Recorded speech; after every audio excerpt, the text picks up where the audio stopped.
The disappearance of Nancy Guthrie has captured national attention in a way few stories do.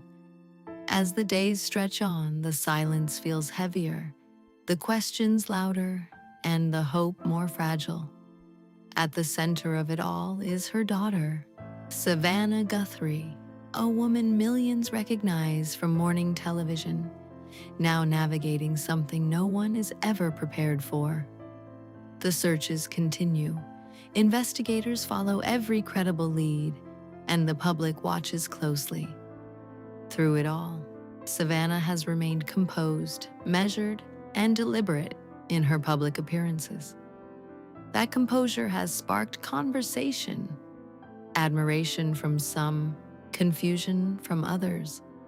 But as more personal insights quietly emerge from those who know her, a clearer picture forms. This isn't just a headline story about a disappearance.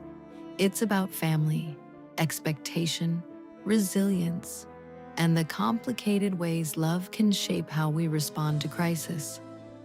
The private conversation that changed everything recently, a deeply personal perspective, came from someone who understands complicated family bonds firsthand, Drew Barrymore. Approaching her 51st birthday, Drew has long been open about her own childhood, her healing journey, and the ways family dynamics echo into adulthood. In a small, private conversation among friends, she reflected on Savannah's relationship with her mother. It wasn't gossip or sensationalism. It was thoughtful, empathetic, and grounded in years of quiet observation. Drew spoke not as a celebrity commenting on another public figure, but as a woman who has wrestled with her own family history. Her insight reframed the narrative entirely. What we are witnessing, she suggested, is not emotional distance or coldness. It is a lifelong pattern of strength shaped by a particular kind of maternal love, a bond forged in strength. According to those reflections, Nancy Guthrie was a mother who valued resilience above all. After facing significant hardships in her own life, she believed strength was protection. Love, in her worldview, was expressed through preparation, discipline, and the expectation that her children would rise above difficulty. Savannah, as the eldest, absorbed that message deeply.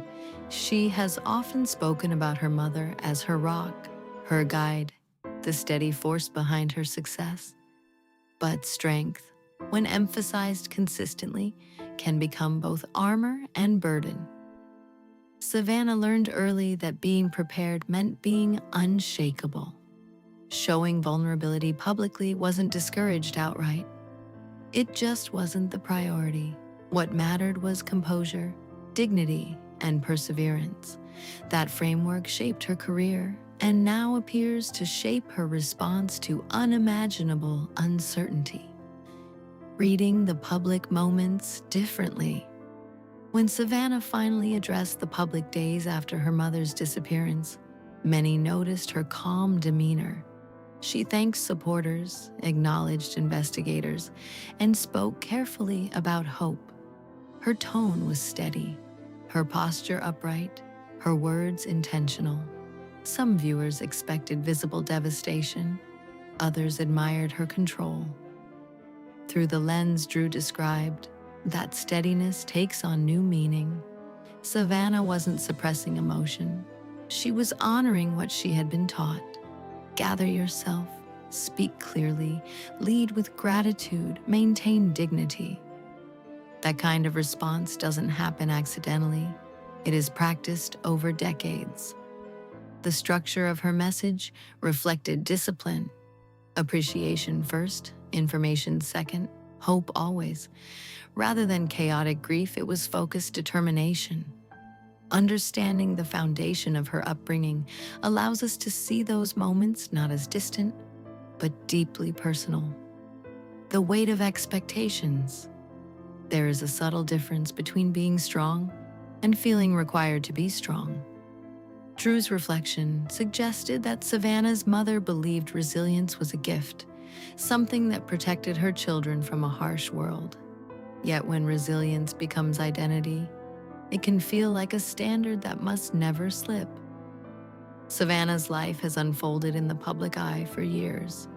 As co-anchor of a major morning program, she navigates high-pressure interviews, breaking news, and personal storytelling daily. That role already demands composure. Layered onto it is a childhood lesson. Strength equals love, steadiness equals pride. In moments of crisis, we often revert to our earliest training. For Savannah, that training appears to be clear. Stay composed, solve what you can, and never let fear dictate your public face. Drew's own lens of understanding. What gives Drew Barrymore's perspective weight is her own lived experience. She has openly shared stories about growing up in the spotlight, about distance and independence at a young age, and about years spent redefining what family means to her. Her empathy is not abstract, it is earned. She understands how parental dynamics echo long into adulthood. She also understands the courage it takes to unlearn patterns that no longer serve you. When she spoke about Savannah, there was no judgment, only compassion. She recognized the familiar tension between gratitude for a parent's strength and exhaustion from carrying it forward. That duality is profoundly human. It reminds us that love can be both empowering and heavy, especially when crisis demands every ounce of endurance. The public role versus the private reality. It is easy to forget that public figures experience grief and fear just as intensely as anyone else. The difference is that their reactions are dissected in real time. Savannah's measured statements do not mean she is unshaken. They mean she understands the responsibility that comes with visibility. Millions watch her not only as a daughter, but as a journalist. In chaotic situations, people look to familiar faces for stability. Maintaining that steadiness may feel necessary, not just personally, but professionally. Drew's insight suggests that Savannah may be balancing two instincts at once: the instinct to protect her mother's dignity and the instinct to fulfill her public role with clarity. Both are rooted in loyalty. Both require enormous emotional restraint, the hidden cost of composure. Remaining composed during prolonged uncertainty comes at a cost. When strength is reflexive, emotions often wait for private space to surface. Friends close to Savannah have reportedly emphasized that her calm exterior does not reflect a lack of feeling. It reflects discipline. The human nervous system, however, cannot operate in high alert forever without consequence. That is where compassion becomes essential. Not speculation, not criticism, but understanding. If Nancy returns safely, the family will face recovery together. If the outcome is more complicated, healing will require room for vulnerability. Drew's quiet hope was simple: that Savannah one day hears clearly that love does not depend on performance, that she has always been enough, steady or shaken. What this teaches all of us beyond the headlines, this story touches something universal. Many people were raised with the message that strength is survival. Many learned to equate composure with worth. Watching Savannah navigate this crisis invites reflection on our own patterns. Do we allow ourselves to be messy when life demands it? Do we measure love by achievement or by presence?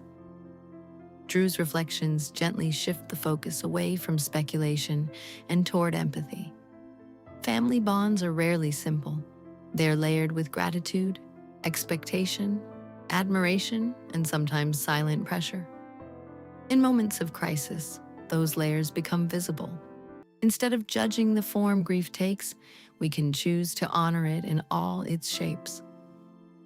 holding hope and humanity together. As search efforts continue and the public waits for answers, what remains constant is hope. Hope for safety, hope for clarity, hope for reunion, and alongside hope, humanity. Savannah Guthrie is not just a familiar face on television. She is a daughter navigating uncertainty the only way she knows how. Drew Barrymore's perspective does not sensationalize that reality. It humanizes it. It reminds us that strength can coexist with tenderness, and that composure does not cancel pain. Whatever unfolds next, one truth stands steady. No one should have to prove their worth in order to be loved. In times like these, compassion matters more than commentary. And sometimes, the strongest thing any of us can do is simply hold space for grief, for resilience, and for the possibility of coming home.